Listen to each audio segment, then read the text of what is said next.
Vem ao plenário hoje, para a nossa deliberação, esse projeto de lei 130, de autoria da senadora Lúcia Vânia, e que recebeu o parecer, como sempre, competente, criterioso, do senador Luiz Henrique.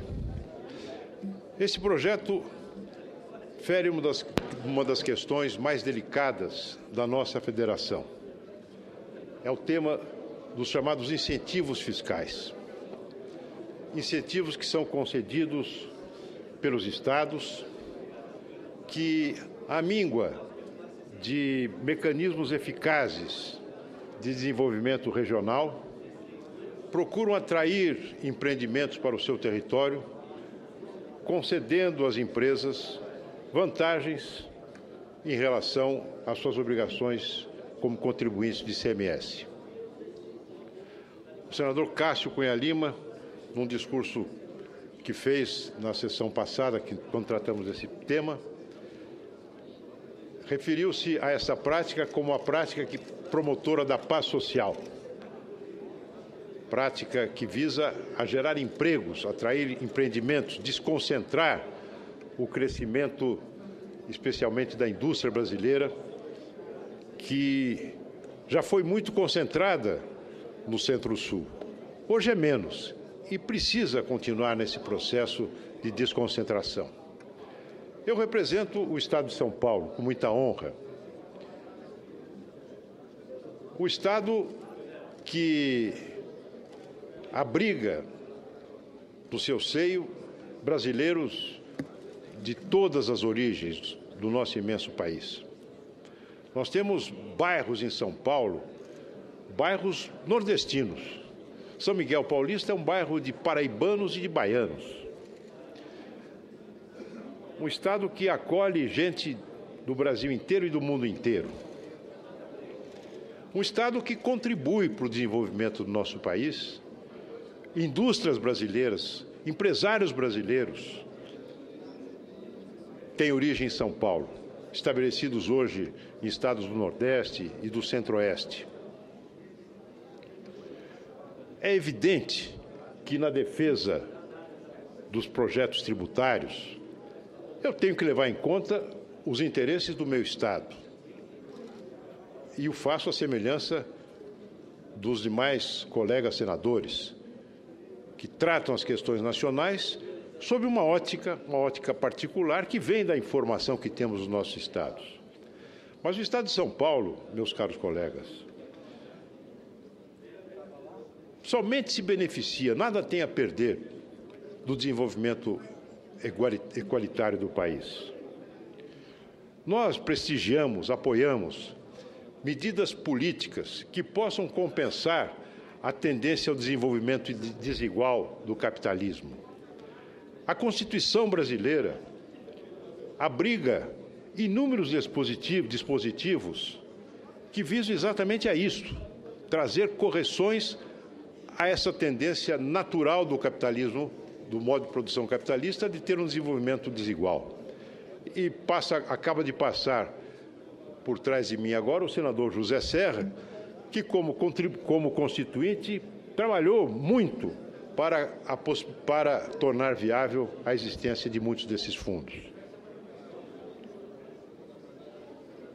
Ao defender os interesses de São Paulo, eu penso também que, em grande parte, defendo os interesses do meu país. Pois eu não posso me esquecer, e o Senado também não pode, de que São Paulo contribui com mais de 40% do montante do Fundo de Participação dos Estados. E que medidas de natureza tributária ou outras que vulnerem a economia paulista acabam por prejudicar o conjunto do nosso país. Existe uma inter-relação entre a prosperidade de São Paulo e a prosperidade do país, uma correlação absolutamente inextricável. O tema dos incentivos fiscais chega ao plenário do Senado no momento em que este expediente, de alguma forma, já se esgotou. A insegurança jurídica que cerca as leis estaduais que concederam esses benefícios é patente. Sucedem-se ações de constitucionalidade ajuizadas perante o Supremo Tribunal Federal, contestando a constitucionalidade dessas leis. Existe, isso foi alegado inúmeras vezes, a ameaça, a hipótese de uma súmula vinculante que coloque um paradeiro na concessão de benefícios e na vigência de benefícios que foram concedidos ao arrepio daquilo que prescreve a lei complementar do ICMS, que exige que haja unanimidade na deliberação dos estados sobre concessão de benefícios. Eu penso, senhores senadores, que seria bom, que é bom e é positivo, que o Senado, que o Congresso Nacional assumam as suas responsabilidades, não entreguem ao Supremo Tribunal Federal a solução desse problema federativo. Mas eu, desde logo, quero dizer a todos que não me passa pela cabeça a hipótese do Supremo Tribunal Federal vir a, pura e simplesmente, anular essas leis mediante uma súmula vinculante, porque isso geraria um caos de tal maneira profundo e grave no país que equivaleria àquela hipótese absurda aventada por José Serra, ainda nessa tribuna, da tentativa de se colocar uma pasta de dente para dentro do tubo. Não é possível reverter decisões que implicaram investimento de bilhões e bilhões de reais, investimentos que estão em curso. E, evidentemente, o Supremo Tribunal Federal, se fosse evitar uma súmula vinculante, ele haveria de modular os seus efeitos, como, aliás, o fez na decisão ainda recente sobre a inconstitucionalidade de uma lei paranaense que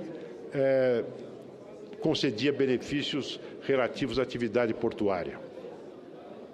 É, portanto, senhores senadores, saudável a decisão do Congresso sobre esse tema. Não deixemos que o Congresso, que o Senado, que o Supremo Tribunal Federal assumam a responsabilidade que é nossa. Mas também eu quero dizer aos senhores que a solução dos problemas ligados à balbúrdia do ICMS no Brasil, a multiplicidade de alíquotas, de regimes tributários, agravada por concessões unilaterais de benefícios fiscais. Tudo isso exige uma solução que não se esgota na votação deste projeto de lei complementar. Os estados reunidos no CONFAS, depois de longas discussões, depois de melindrosas tratativas, chegou a uma posição amplamente majoritária. 21 dos representantes dos estados chegaram a minutar um acordo do qual o projeto de lei que vamos votar é um dos componentes. O projeto de lei que faz a chamada convalidação dos benefícios fiscais, a impropriamente chamada convalidação dos benefícios fiscais. Convalidação que ainda na semana passada me explicava o senador Fernando Bezerra, é sinônimo de remissão. Mas esse é um dos aspectos da solução do problema. Há outros. É preciso que ele venha acompanhado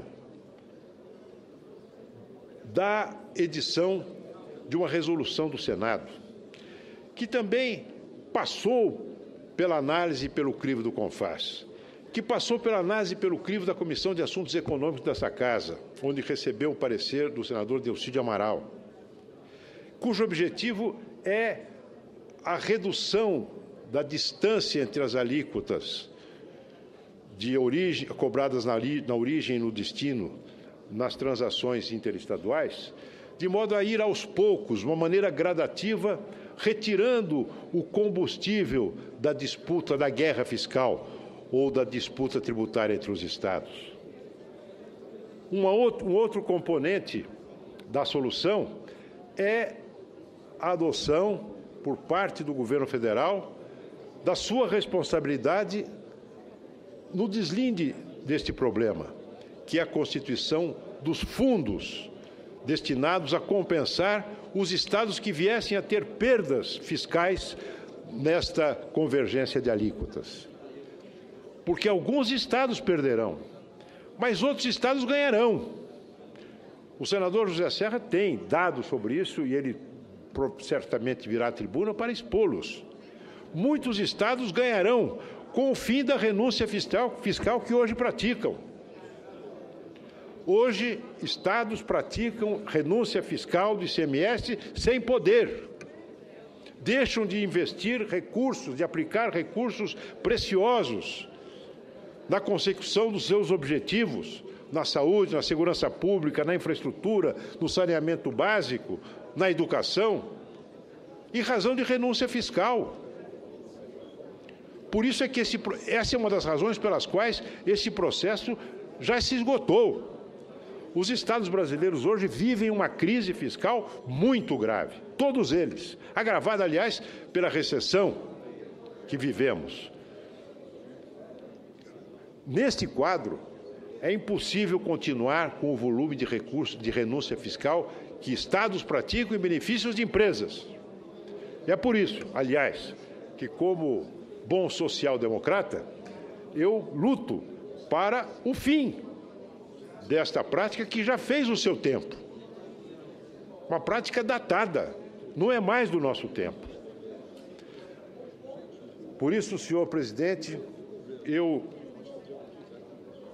quero reafirmar a posição que muitas vezes expressei nas reuniões onde tratamos desse tema. Sou a favor, sim, desta convalidação.